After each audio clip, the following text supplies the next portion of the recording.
There are some huge questions in biology, and one of the biggest is, how did animals even get started? Well, it turns out the answer we all thought was right was basically wrong. So let's dive into this incredible story of how a few simple, single-celled organisms are completely rewriting the story of our own origins. Okay, to set this stage, you have to wrap your head around a truly mind-boggling amount of time. We're talking 3 billion years. For all that time, life on this planet was just single cells doing their thing. They were the undisputed rulers of the world. And then something absolutely radical happened. Life decided to team up. And that's the big mystery, right? How in the world does a single lonely cell make that enormous leap to become, a complex animal with all its different parts working together? For decades, scientists had an answer that seemed to make perfect sense. And that answer, that prevailing assumption, was pretty straightforward, really. If you're going to build something totally new and complicated, you need brand new, complicated parts. The idea was that for cells to stick together, to talk to each other, to specialize, and become different things like skin or nerves, there must have been this huge flood of brand new genes. It was a story all about massive genetic invention. But it turns out that story wasn't the whole picture, not even close. And this is where the whole thing gets turned on its head. Scientists started looking not at complex animals, but at their closest single-celled relatives. And what they found was a total shock. So here's the pivot. The old view was all about invention, that animals had to invent a whole new genetic vocabulary. But the new discovery, it's a story of innovation. The molecular toolkit, the genes for sticking together, for sending signals, it was already there. It was just sitting in our single-celled ancestors, waiting to be used in a new way. I mean, this just changes everything. As evolutionary biologist William Radcliffe puts it, this work completely reframed the entire field. The question suddenly wasn't, where did all these new genes come from? The new question was, how did life figure out how to use the tools it already had to build something as magnificent as an animal? So how are we figuring this out? Well, the clues are coming from a handful of really fascinating little organisms.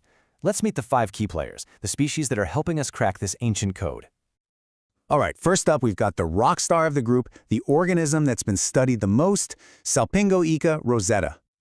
And what's so wild about this little guy is just how, animal-like it can be. When a certain bacterium is around, its favorite food, it starts to divide. But the new cells don't float away. Nope, they stick together, forming these gorgeous little rosette colonies. The real kicker?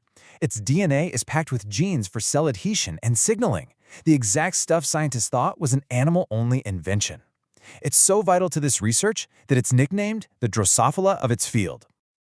Okay, so if S. rosetta shows one way to build a team, our next species shows us evolution had other ideas.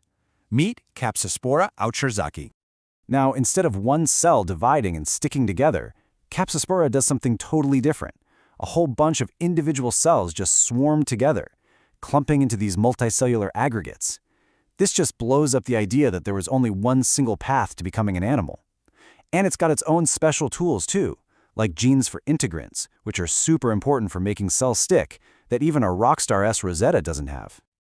All right, our third species is a real show-off, an organism that just refuses to play by one set of rules.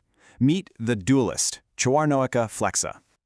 This one is, wow, it lives in tide pools and forms these little cup-shaped sheets of cells. And if you shine a light on them, they can flip themselves inside out in seconds. But here's the craziest part. It can use both methods we've seen. It'll do the clonal division thing like S. rosetta, and it'll do the aggregation thing like Capspora. It even switches its strategy depending on the environment, like how salty the water is. It's just unbelievably flexible. And you can just imagine the excitement in the lab. Biologist Thibaut Berniz said, "We were screaming and jumping up and down when we saw it. We were probably ridiculous." I mean, that's just pure scientific joy, right? Seeing something for the first time that no one has ever seen before. This tiny organism doing this unbelievable coordinated dance. Okay, now we're going to look at a more distant cousin, but one that's holding another huge piece of the puzzle, Spheroforma arctica. Now, its strategy for getting big is completely different from the others. Instead of the cell itself dividing, just the nucleus inside the cell divides again and again and again. It becomes this big bag full of nuclei. Then, right at the end, the cell membrane folds in and neatly walls off each nucleus into its own cell. The really mind-blowing part, the whole process looks weirdly similar to how an insect embryo develops. It suggests even complex developmental programs might have been around long before animals. And that brings us to our fifth and final species. And this one might be the most startling of all, because it gives us a peek into one of the absolute core features of being an animal. Meet Chromosphaera perkinsi.